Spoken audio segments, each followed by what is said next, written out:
Il y a environ 100 ans, Sri Aurobindo s'est retiré de la politique active pour se consacrer à un développement plus important pour l'humanité. Après avoir vécu différentes expériences spirituelles, il a reçu des révélations sur la nature de l'évolution humaine. En poursuivant cette voie, il s'est rendu compte qu'un changement radical de conscience était nécessaire pour que l'évolution réussisse. Il a développé en lui une conscience supérieure, qu'il appelle le supramental, qui est essentielle pour la prochaine étape de l'évolution humaine. En 1926, il a réussi à amener cette conscience supérieure dans son corps physique, ce qui a marqué une étape capitale dans ses efforts. La mère, sa collaboratrice, a également observé la présence de Sri Krishna auprès de Sri Aurobindo, ce qui a confirmé l'établissement de cette conscience supérieure dans le monde physique.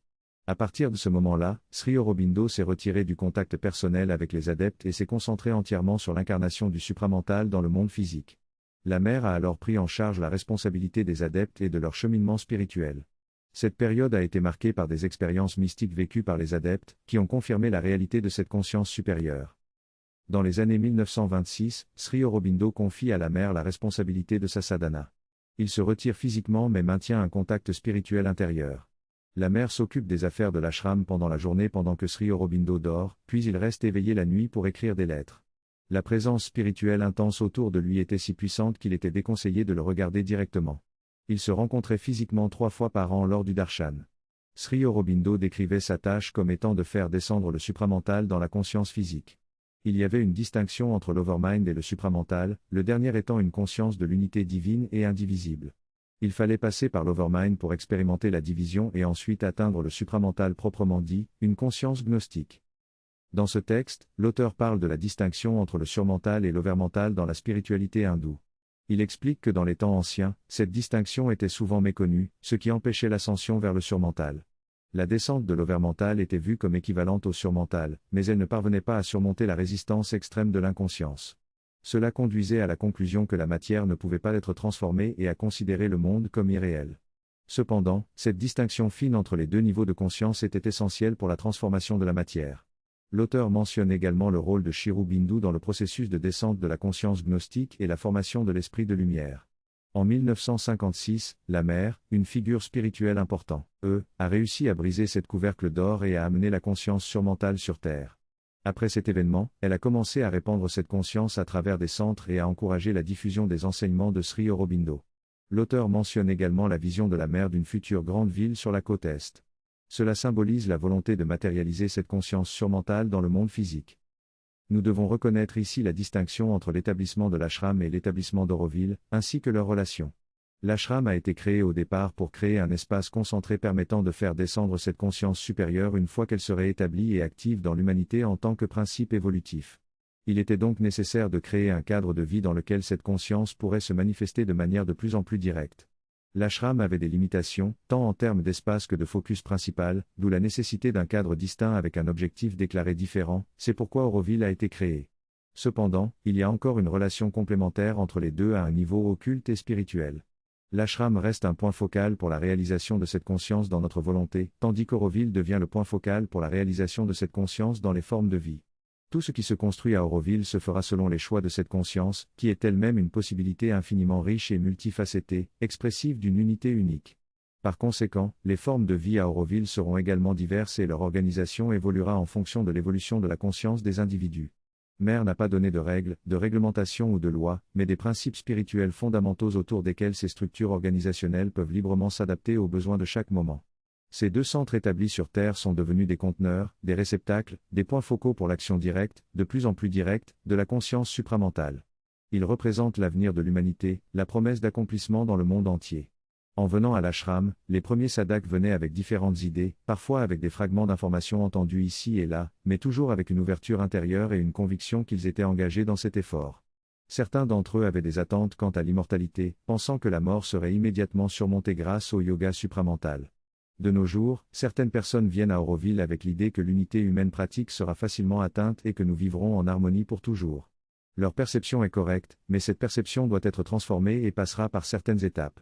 Ils ont l'idée d'un monde parfait, d'une harmonie parfaite d'une humanité collectiviste qui partage des idéaux à un tel degré que nous serons constamment en accord sur l'idéal.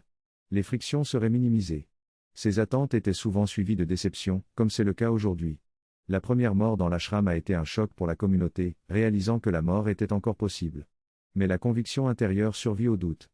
Sri Aurobindo a écrit en détail sur la nature de la transition et cela aide ceux qui l'ont lu et qui le lisent encore aujourd'hui à dissiper ces doutes. Il souligne d'abord que la transition évolutive est progressive, sinon ce ne serait pas une évolution. Si c'est un saut d'ici à là avec un fossé entre les deux, ce n'est pas une évolution. L'évolution signifie que du vieux, le nouveau doit émerger de manière continue, même si cela peut être radicalement différent en termes de conscience. Le processus d'émergence doit être continu pour que cela soit une évolution, et cela signifie qu'il y a une progression de changement graduel. Sri Aurobindo a également très clairement indiqué dans ses lettres que l'idée selon laquelle une seule personne transformée pourrait changer le reste de l'humanité est une idée ridicule. Chacun devra traverser son propre processus de transformation. La transformation d'une seule personne peut certainement faciliter le processus pour les autres, mais chacun devra le faire à sa manière. La transition vers un changement global et l'unité humaine est un processus graduel et non soudain. Il implique une lutte inévitable, car chaque force a le droit de persister, de réapparaître et de résister. La résistance est d'autant plus forte lorsque l'on descend dans les niveaux de conscience vers le physique. Cette transition est sans précédent et présente ses propres difficultés imprévisibles. La transformation de la substance de la matière n'a jamais été réalisée auparavant. Il faut donc reconnaître que la réalisation de nos idéaux peut demander un certain effort et du temps. Bien que l'unité humaine puisse être réalisée dans certaines circonstances, la stabilisation du processus peut prendre du temps, ce qui est normal et fait partie du voyage. La question de savoir si la transformation finale est certaine ou non est encore sujette à doute. Cependant, une fois que la conscience supplémentaire sera établie sur Terre, cette transformation est inévitable. Elle se produira ici, à condition que nous devenions l'aspiration représentative de l'humanité pour cette transformation. Les communautés créées dans ce but sont destinées à être le berceau de cette conscience transformée. Il y a toujours eu une perception de quelque chose d'extraordinaire destiné à se produire dans l'histoire de l'humanité, même si cela a été contredit ou même défait dans le passé. Des doutes sur la possibilité de cette transformation ont été semés, mais toujours avec la perception de quelque chose d'extraordinaire qui devait se produire. Cette perception d'un changement dramatique à venir est présente dans de nombreuses traditions et perspectives. Par exemple, le calendrier Maya avait prévu la fin du monde en 2012, tout comme l'an 2000 avait été vu comme la fin d'une ère. Les traditions religieuses également prévoient une fin et un nouveau commencement.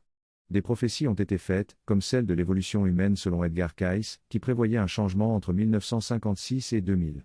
Il est également intéressant de noter que la nature elle-même a établi des rythmes pour son accomplissement, tels que les cycles des yogas, qui correspondent à des périodes précises dans l'évolution de la conscience. Ces cycles peuvent être vus comme une spirale évolutive, où chaque boucle nous fait monter d'un cran. Ainsi, bien que des doutes persistent, il y a une perception répandue d'un changement imminent et important dans la conscience collective de l'humanité. Selon cette synthèse, il existe divers cycles naturels qui coïncident autour de notre époque. Par exemple, tous les 64 millions d'années, il y a une extinction massive où plus de 80% des espèces sont éliminées, suivie d'une émergence soudaine de nouvelles formes de vie. De plus, il y a un cycle de 100 000 ans où la glace se propage puis recule, ainsi qu'un cycle de renversement du champ magnétique terrestre.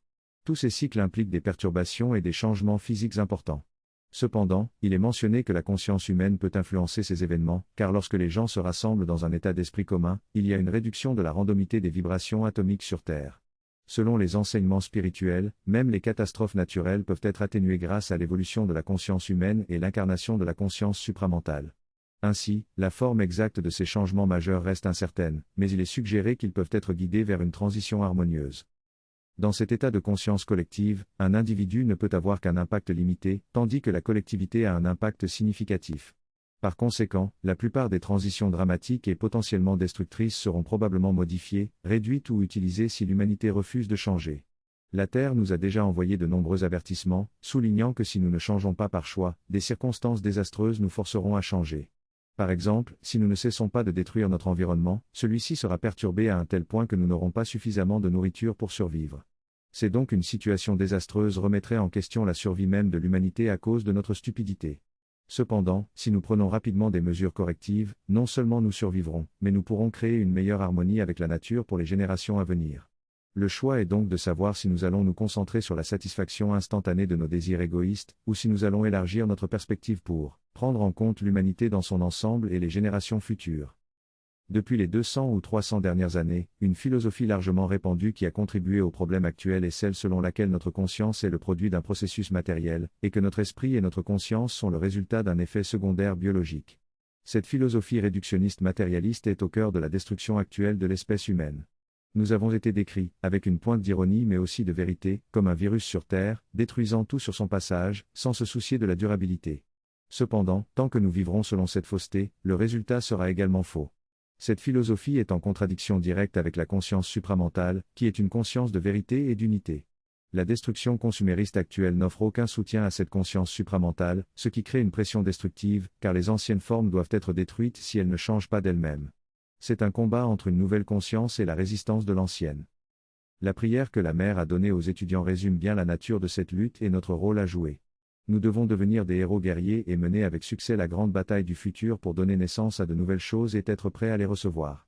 Nous sommes tous des étudiants, tant dans le domaine du yoga que dans celui de la vie, et cette prière est également une guidance générale pour nous tous. Nous pouvons profiter de l'avantage d'être des héros guerriers, capables de recevoir individuellement et collectivement les dons de cette conscience supérieure. Cependant, il y a une lutte qui se déroule à la fois au sein de notre collectivité et en nous-mêmes. La question est de savoir à quoi nous sommes affiliés, et quelle philosophie de vie nous allons choisir. Est-ce que je vais me laisser guider par mes désirs égoïstes ou vais-je élargir ma perspective et me demander ce que la conscience divine attend de moi à ce moment-là? Il y a un point de transition où je dois choisir ce qui est le plus important. Est-ce que je suis plus important que cette aspiration spirituelle? Il est nécessaire de reconnaître que l'ego n'est pas autre chose que cette aspiration, et que l'accomplissement de l'ego réside dans sa capacité à retrouver sa complétude dans cette aspiration. Ainsi, se soumettre à cette aspiration peut être une expérience joyeuse si nous la considérons différemment. Je me soumets à ma propre aspiration la plus élevée, celle de réaliser mon plein potentiel. Dans ce passage, il est souligné que chaque individu a le choix de participer à son ego ou de suivre son plus haut savoir ou conviction. La bataille est déjà à moitié gagnée si l'on choisit de se soumettre à ce qui est plus élevé. La seconde moitié consiste à consolider et stabiliser ce choix. L'auteur mentionne ensuite 2 signes du travail de L, à conscience supramentale dans la conscience physique. Le premier signe est un changement dans les schémas météorologiques, avec une terre de plus en plus tempérée, les endroits les plus chauds deviennent plus frais et les endroits les plus froids deviennent plus chauds. Cela peut déjà être observé avec des fluctuations inhabituelles dans les températures. Le deuxième signe est un changement dans la forme du corps humain, avec une diminution de la distinction entre les formes masculines et féminines. Ce changement sera particulièrement visible chez les personnes qui développent une conscience corporelle, comme les gymnastes et les athlètes. Cela pourrait également entraîner une augmentation de la durée de vie biologique.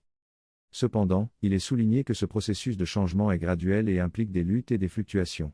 La réalisation complète de ces changements peut prendre encore quelques générations. Il est également noté que l'augmentation de la durée de vie ne peut pas être entièrement attribuée à des avancées scientifiques, car certaines tribus indigènes semblent avoir une meilleure santé sans pour autant bénéficier de la même nutrition et médication.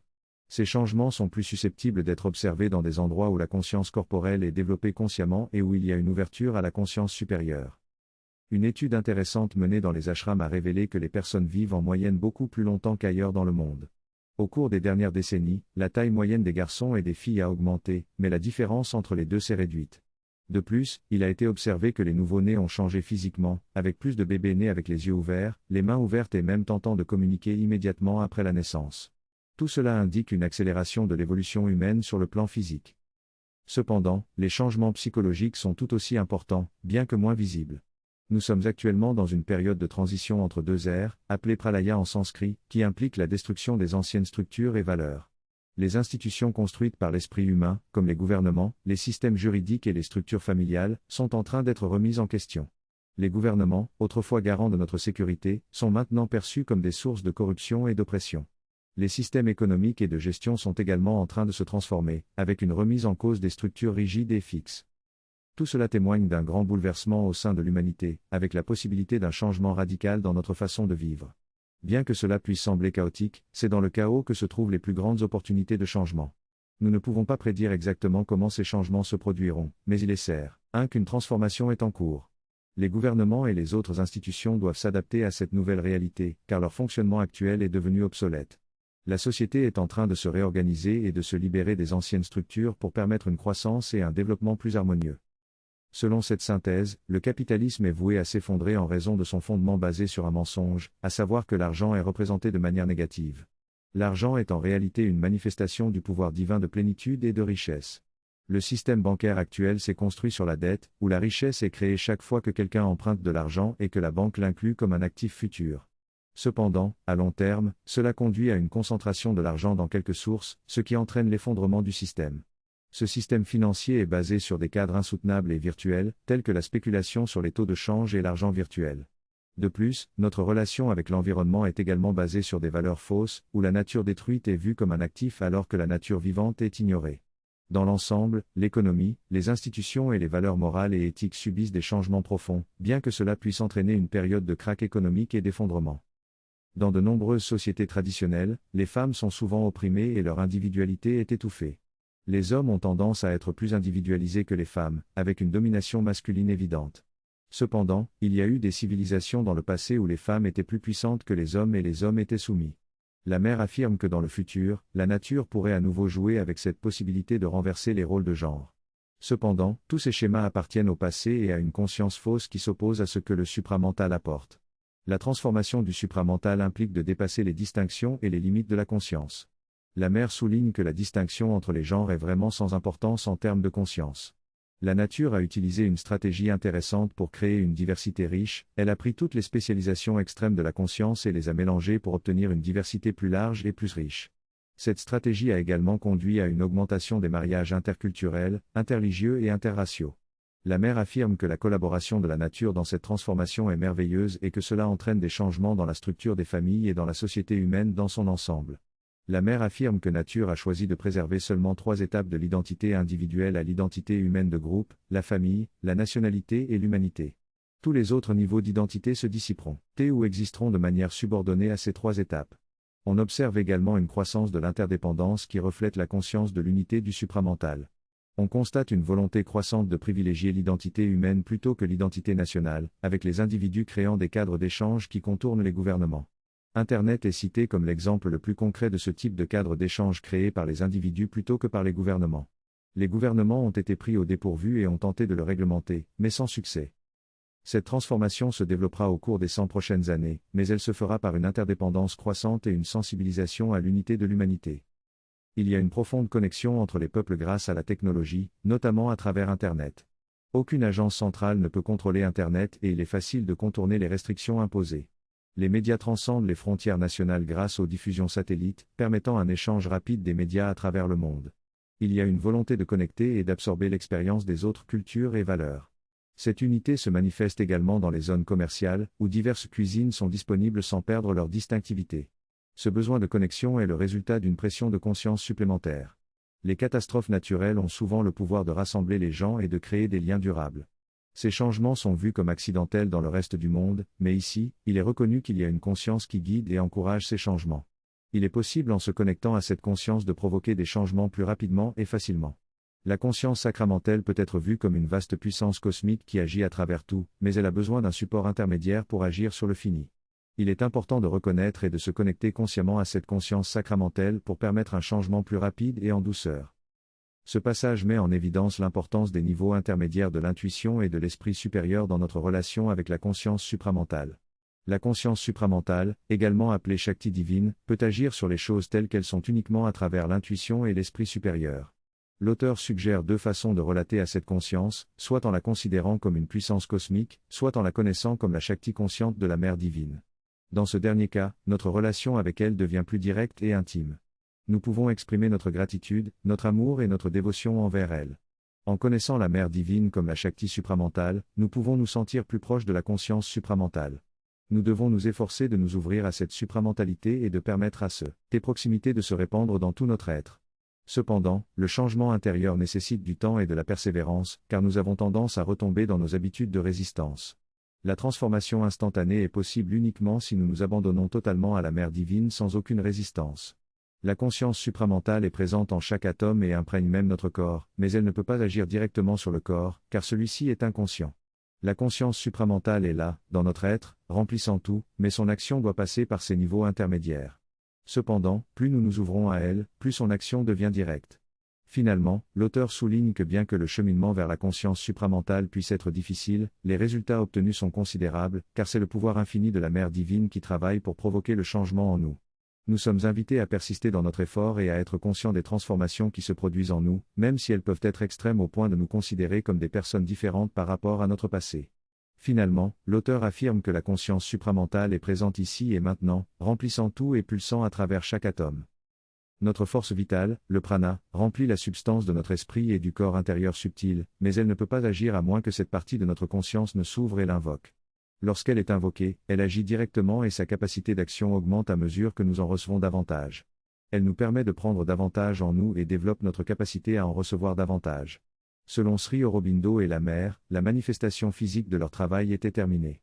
La réalisation et même la transformation de la conscience humaine ont été menées jusqu'au dernier point du tissu physique. La mère observe cependant qu'il y a encore de nombreuses cellules en son corps qui ont pu faire cette transition, s'ouvrir au divin et accepter le divin jusqu'à devenir immortelles. Avec ce prototype établi dans la conscience collective, le voyage à venir est inévitable. La mère affirme que les résultats du surmental seront visibles dans 1000 ans et que d'ici 300 ans, le corps humain lui-même sera beaucoup plus malléable que ce que nous pouvons imaginer aujourd'hui. Elle est convaincue que si nous nous engageons avec le même dévouement que les acrobates chinois, même dans la substance physique, nous pourrions réaliser cette souplesse et cette conscience supérieure. Ce qui nous empêche, c'est seulement le manque d'effort. Tout le reste est là et nous pousse, voire nous contraint, à changer. Lorsque nous résistons par manque d'effort, de volonté ou même de révolte, il y a de la souffrance, causée par une partie en nous qui résiste à ce changement. Dès que nous relâchons cette partie et permettons le changing, NT, il n'y a plus de tension ni de douleur. Lorsque nous trouvons un point d'appui qui nous fait souffrir, nous devons savoir que c'est une partie de nous qui résiste. Il faut alors se détendre, s'ouvrir et l'accepter pour permettre le changement et alors tout s'écoulera rapidement. L'occasion qui nous est offerte aujourd'hui est unique dans l'histoire humaine et une fois que la transition sera faite vers le prochain niveau de conscience, l'effort pour faire ce saut diminuera également. Cette opportunité est la plus importante de notre vie. En dépit des distractions et des tiraillements de la nature, il est essentiel de se recentrer chaque jour sur notre aspiration. C'est une opportunité qu'il ne faut pas manquer, car elle ne se représentera pas. La croissance est essentielle pour éviter la régression et rester dans une position de statu quo. Après un certain point, la mentalité sociale tend à décliner et nous cessons d'apprendre. Cependant, la vie est notre école et nous devons continuer à apprendre et à développer toutes les parties de notre être, qu'il s'agisse de l'apprentissage intellectuel, des compétences de développement ou de la conscience physique. Le corps a besoin d'une attention constante car il peut rapidement régresser s'il est négligé. Ainsi, il est important de devenir conscient des parties du corps les moins conscientes et de les développer à nouveau. Tout au long de ce processus, nous devons également ouvrir notre conscience vers les niveaux supérieurs, le spirituel, le supramental et la divine mère, afin de permettre une transformation encore plus profonde. La mère souligne que l'effort humain seul ne suffit pas. Nous devons avoir la conscience, la plasticité et la soumission pour créer les conditions nécessaires à cette transformation. La science a permis une maîtrise de la matière par des moyens matériels, mais pour surmonter la dégénérescence et améliorer notre santé mentale et psychologique, il faut une conscience spirituelle et une transformation psychologique. Dans ce texte, l'auteur souligne l'importance de maintenir un esprit jeune et un niveau de conscience élevé pour provoquer des changements décisifs. Il affirme que la technologie peut fournir un certain soutien, mais que ce sont finalement la conscience supérieure et la réceptivité individuelle et collective qui opéreront le changement réel.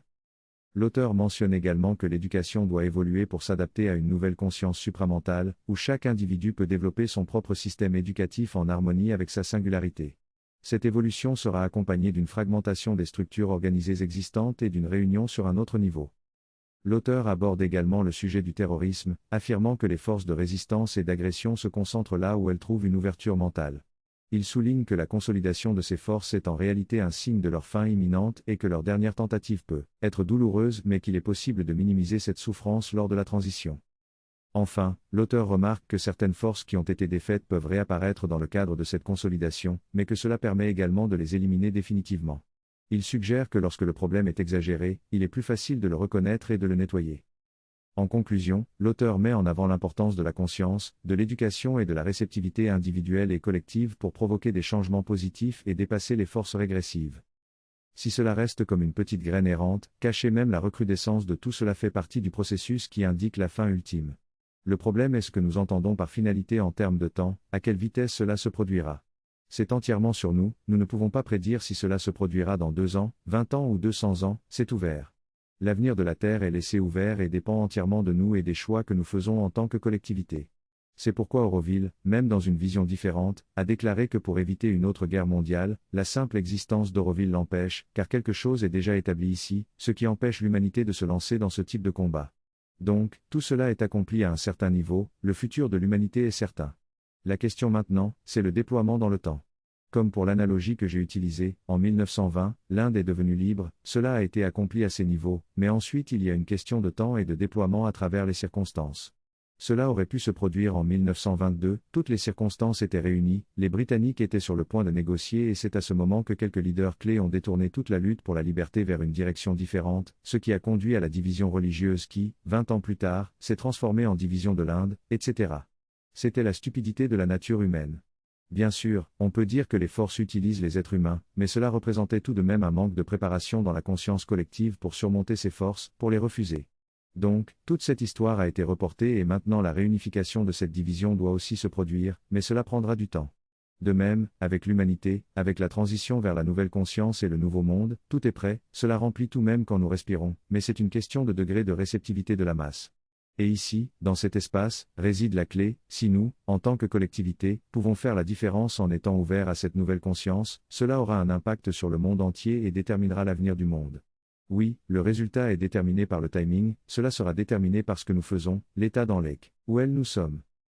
Donc, nous pouvons conclure avec une brève enfantinement, comme nous avons commencé avec OM et en rappelant notre but ici, et de l'aide divine qui est là-haut et du soutien de la nature et de l'aspiration qui nous entoure, ce qui fait de cela le moment le plus important de toute l'histoire de l'humanité et de nos vies.